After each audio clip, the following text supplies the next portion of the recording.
Ngayong gabi, Luzon, Visayas at Mindanao, narito na ang nagkakaisa at pinakamalawak na pagbabalita. Sa pangunguna ng Presidential Communications Office na kinabibilangan ng Philippine Information Agency, Philippine News Agency, Presidential Broadcast Service Radyo Pilipinas, IBC at PTV.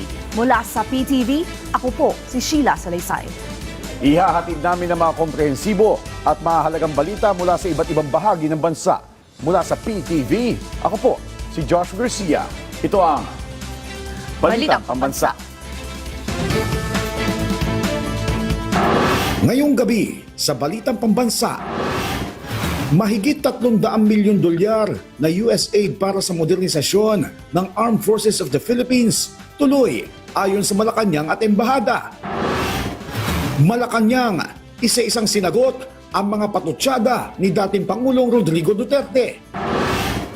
Mas modernong EDSA busway, asahan ng publiko sa ilalim ng Administrasyong Marcos Jr. ayon kay DOTR Secretary Vince Dizon. Ceremonial payout ng cash gift para sa mga centenarian sisimula na bukas. Halos 3 bilyong piso na tulong pinansyal maipapamahagi sa 275,000 senior citizens ngayong taon. At OFW Bagong Pilipinas Serbisyo Caravan umarangkada na sa San Fernando City, Pampanga. Iba't ibang serbisyo, hatid din ng programa. Una po sa ating mga balita, ikinatuwa ng Malacanang ang pag-exempt ng US sa $336 million na assistance sa Pilipinas sa kabila ng ipinag-utos ni US President Donald Trump na freeze at pagrepaso sa lahat ng kanilang foreign aid. Ang detalye sa Balitang Pambansa ni Kenneth Pasyente ng PTV Manila. Ikinalugod ng Malacanang ang pag-exempt ng Estados Unidos sa assistance nito para sa security forces ng Pilipinas. Ayon sa palasyo, malaking bagay ang desisyon na ito ng US. Ibig sabihin kasi, tuloy ang $336 million na assistance ng Estados Unidos sa Pilipinas para sa modernisasyon ng pwersa ng seguridad ng bansa, na bahagi ng $500 million na Foreign Military Financing o FMF na inaprobahan ng US Congress noong nakaraang taon sa ilalim ng Biden administration. Ayon sa Malacanang, bagaman hindi binabaliwala ng pamahalaan ang AFP Modernization Program, mas magiging madaling gawin ito sa pamamagitan ng tulong ng US. Nagpapasalamat po tayo sa suporta na yan. Tandaan po natin, ito pa ay mula sa pamahalaan po ni dating Pangulo na US President Biden, at ito pa rin po ay pinagtibay din po sa panahon po ni President Donald Trump. So masarap po na makatanggap ng ganitong good news, at ang suporta po ng US sa atin ay hindi po mapapasubali. Nilinaw din ng Malacanang na mainam na ang Senado ang mag-request kay Pangulong Marcos Jr. na magkaroon ng special session para umarangkada na ang impeachment trial ng Vice Presidente. Hindi raw kasi magandang tingnan kung mismo ang Pangulo ang magpapatawag ng special session, lalo na't may mga issue na siya ang nasa likod ng impeachment. If you will look and read the provisions of the Constitution, you will see po to forthwith proceed. Alright? Pero wala po makikitang time element. Is it to forthwith proceed even during recess? Because they can proceed definitely if there is session. There's no question about that. But to proceed during recess, gray area po yan sa Constitution. Kasalukuyan din daw ang ginagawang evaluation ng Pangulo sa mga opisyal ng iba't ibang ahensya ng pamahalaan, kaya hindi pa tiyak sa ngayon kung magkakaroon ng balasahan. Pero sa pagkakaluklok ni Secretary J. Ruiz sa PCO, asahan na raw ang pagbabago. Nagkaroon na po ng meeting at sinabi niya po talaga na magkakaroon ng pagbabago. At maaaring may ma-retain, maaaring may mawala. So hintayin po natin kung ano yung magiging order ni Sec. J. Ruiz. Sa paggunita naman ng EDSA People Power ngayong araw, binigyang diin ng palasyo na wala sa kagustuhan ng Pangulo na burahin ang kasaysayan.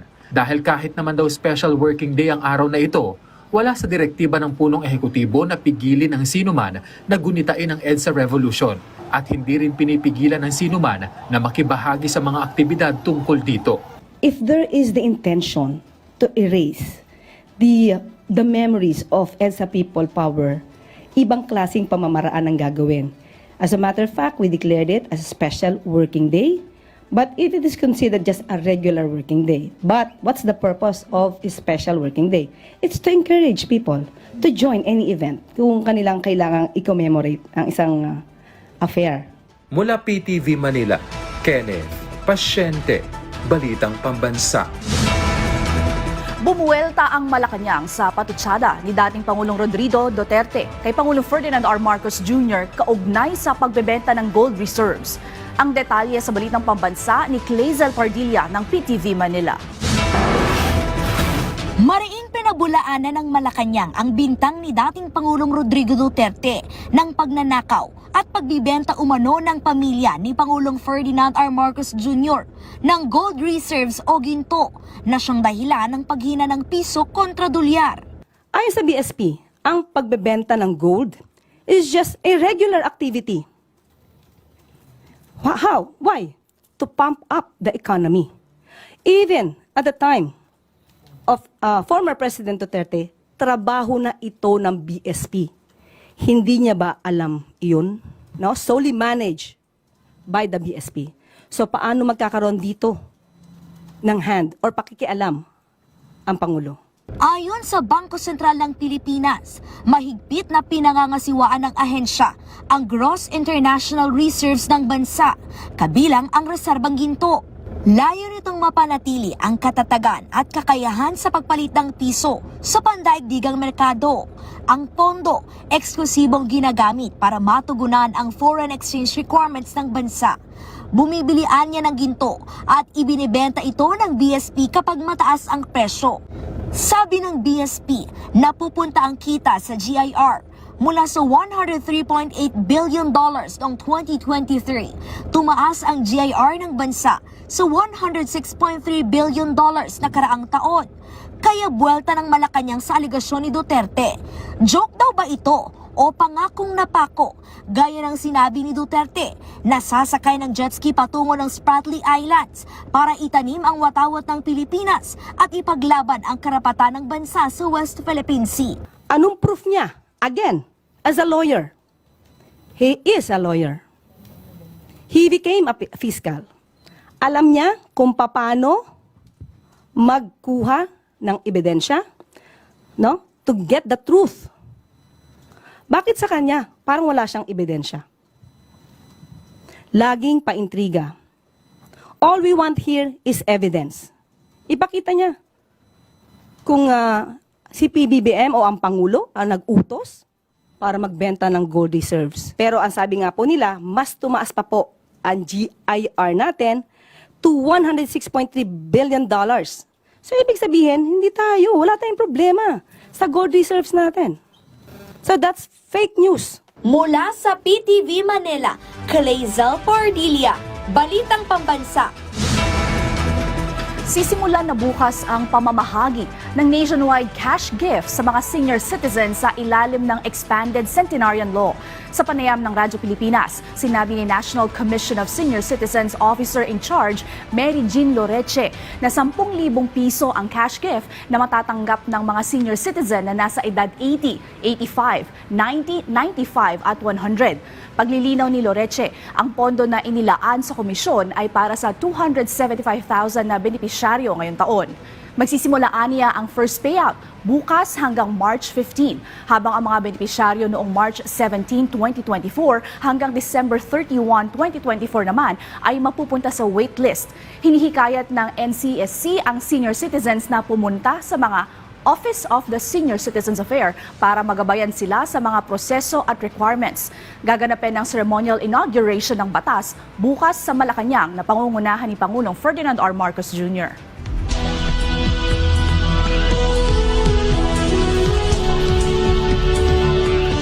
Habang papalapit ang hatol ng Bayan 2025, mas lumalakas pa ang nakukuhang suporta mula sa publiko ng mga pambato ng administrasyon sa pagkasenador. Yan ay assessment ni Navotas City Representative Toby Chanco na siyang tumatayong campaign manager ng grupo base sa kanilang pag-iikot sa iba't ibang bahagi ng bansa. Ayon kay Chanco, kahit saan sila pumunta, nakatutuwa ang positibong pagtanggap at mainit na pagsuporta ng ating mga kababayan. Malinaw anyang may tiwala ang mga Pilipino sa administrasyon at gusto nila ng Senadong tunay na maglilingkod kasama ang presidente. Sa mga susunod na pangangampanya ng alyansa, kumpiyansa ang grupo na mas marami pa ang tatangkilik sa kanilang mga programa at layunin para sa bansa na nakaangkla sa ibayong pagunlad ng Pilipinas. Patuloy na abala ang mga kandidato ng Partido Federal ng Pilipinas. Sina dating Senador Manny Pacquiao, dating DILG Secretary Benhur Abalos at Senate Majority Leader Francis Tolentino ay nasa Bataan kahapon. Ayon kay Pacquiao, nais niyang tugunan ang problema sa pabahay at pangkabuhayan. Si Tolentino naman, ipinahayag na malapit nang ipamahagi ang pinansyal na tulong sa mga mangingisdang sinalanta ng malawakang oil spill. Samantala, si Senator Bong Revilla naman, hindi lang daw ipaglalaban ang pagpapalakas ng benepisyo, sisikapin din niyang maging abot kamay ito ng mga Pinoy. Ayon kay Gobernador ng Bataan na si Joet Garcia, susuportahan din nila ang iba pang pambato ng alyansa para sa bagong Pilipinas. Nanindigan ng isa sa mga miyembro ng 11-man House Prosecution Panel na si Manila 3rd District Representative Joel Chua na ginawa na ng Kamara ang kanilang parte at ngayon nasa Senado na ang bola kaugnay sa impeachment trial laban kay Vice President Sara Duterte. Ayon kay Chua, hindi na kailangan pa ng special session para dito dahil anumang oras maaari na mag-convene ang Senado bilang impeachment court kahit pa nakabreak. Sinangayunan din ito ng iba pang House impeachment prosecutors na sina San Juan City Representative Isabel Zamora at One Rider Party List Representative Rog Gutierrez. Una nang ipinanawagan ng Makabayang Bloc kay Pangulong Ferdinand R. Marcos Jr. na magpatawag na ng special session pero kinontra ito ng ilang House leaders. Nagsimula na ang National Irrigation Administration sa Bicol ng pagbibenta ng bagong bayaning magsasaka o BBM rice sa Camarines Sur. Ayon kay NIA 5 spokesperson Maria Cleofe Baraero, ang bigas na tinatawag na Bagasan Araal daw ay mabibili sa NIA Camarines Sur Irrigation Management Office sa Barangay Santa Lucia, Magarao. Ang presyo ng BBM rice ay 29 pesos kada kilo para sa vulnerable sectors tulad ng mga senior citizen, PWDs, 4-piece beneficiaries at solo parents at 35 pesos kada kilo para sa publiko. Ang mga mamimili ay pwedeng bumili ng 5 hanggang 10 kilo ng bigas at bukas ang IMO mula Lunes hanggang Biyernes, alas 8 ng umaga hanggang alas 4 ng hapon. Dumating na sa bansa ang daang-daang toneladang imported na sibuyas bilang tugon sa tumataas na presyo nito. Ayon sa Department of Agriculture, ito ay bahagi ng libo-libong toneladang sibuyas na iniutos na angkatin ni Agriculture Secretary Francisco Chu Laurel Jr. Ayon sa DA, karamihan nito ay mula sa China at kapag dumating pa ang nalalabing batch ng imported na sibuyas, inaasahang bababa na rin ang presyo nito sa iba pang pamilihan. Asahan ng publiko ang mas modernong EDSA busway sa susunod na taon. Hakbang ito ng Department of Transportation para maging maayos at maginhawa ang pagbiyahe ng mga pasahero. Sa unang araw ng panunungkulan ni Transportation Secretary Vince Dizon, sinubukan niyang sumakay sa EDSA busway mula Ortigas patungo Monumento upang personal na makita ang mga problema ng mga commuter. Napansin niyang iisa ang daanan ng mga pasahero ng EDSA busway at MRT3 na sanhi ng siksikan at kalituhan sa daloy ng tao. Dahil dito, iminungkahi ni Secretary Dizon ang pagtatayo ng bridgeway para sa EDSA busway sa Ortigas, pati na rin ang mas malinaw na signages upang mapadali ang paggalaw ng mga commuter. Bilang modelo, gagamitin ng DOTR ang disenyo ng concourse o bridgeway ng isang mall sa North EDSA at ipatutupad ito sa iba pang istasyon ng EDSA busway. Walang na-monitor ang Armed Forces of the Philippines na anumang barko ng China sa lugar kung saan sila nagsasanay.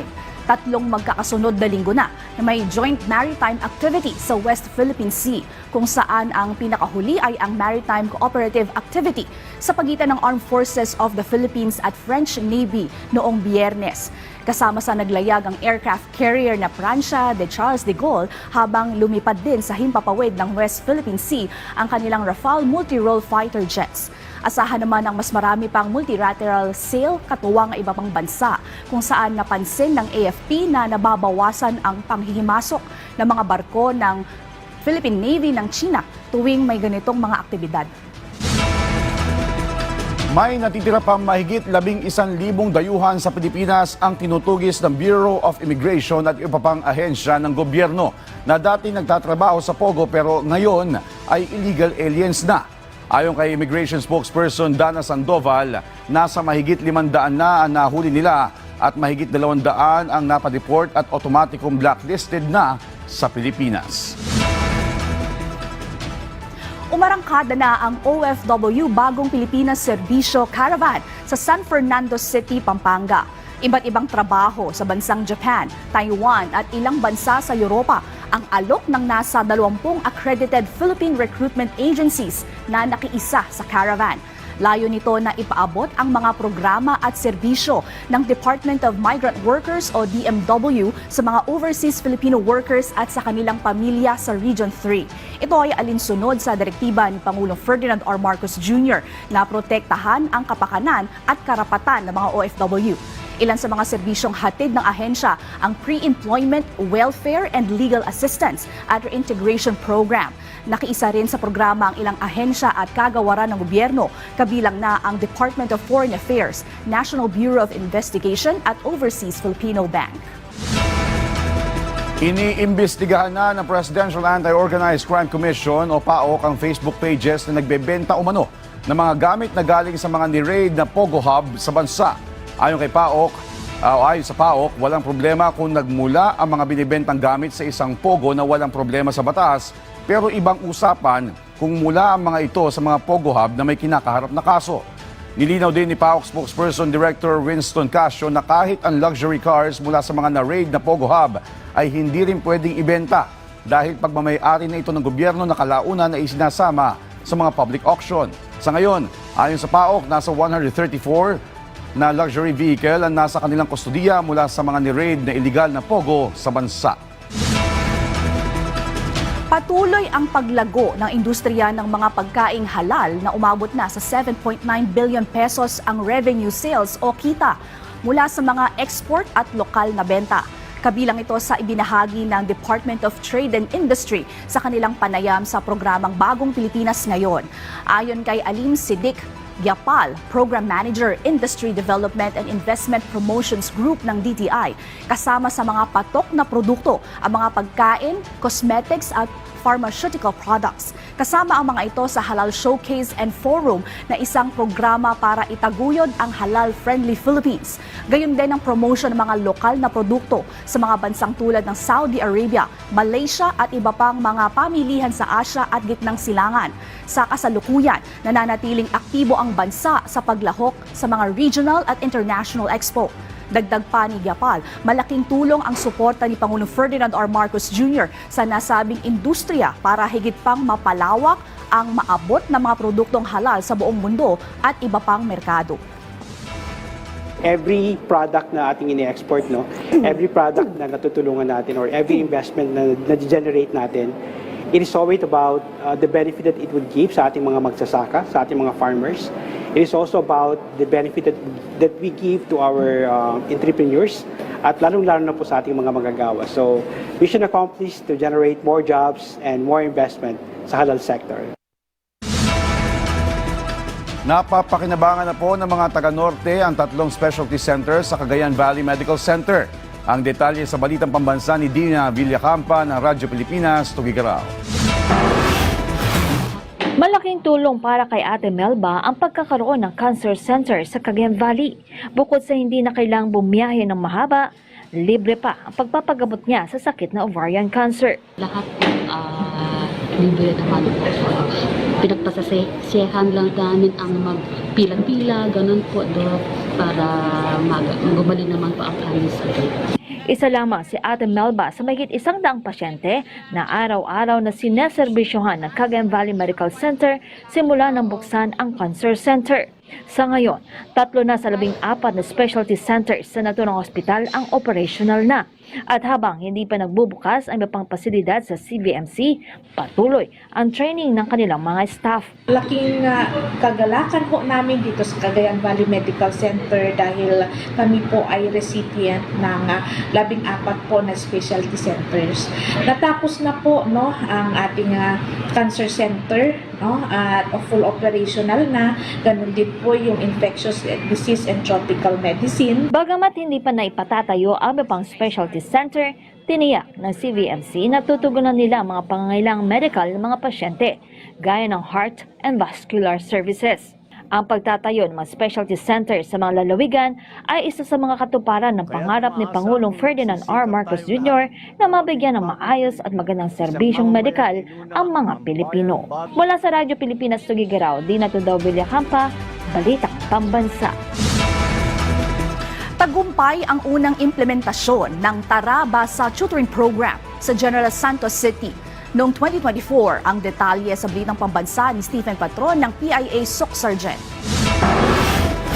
Inanunsyo ng Department of Social Welfare and Development o DSWD SOC Surgeon na matagumpay ang pilot o unang implementasyon ng Tarabasa Tutoring Program sa General Santos City noong 2024 para sa mga ikalawang baitang na mag-aaral sa lungsod. Ang Tarabasa Tutoring Program ay naglalayong magbigay ng dekalidad na tulong pang-edukasyon sa mga batang maaaring nahihirapan sa pagbabasa. Ayon sa DSWD, ang programa ay kumukuha ng mga estudyanteng kolehiyo na may mababang kita bilang tutor at youth development workers upang turuan ang mga nahihirapang bata sa pagbabasa habang sinusuportahan din ito ang kanilang edukasyon sa pamamagitan ng Cash for Work scheme ng naturang programa. Bali yung mga beneficiaryo po natin dito is yung ating mga college students na kabilang po sa mga low-income families at sila po yung ginagawa po nating mga tutors and mga youth development workers.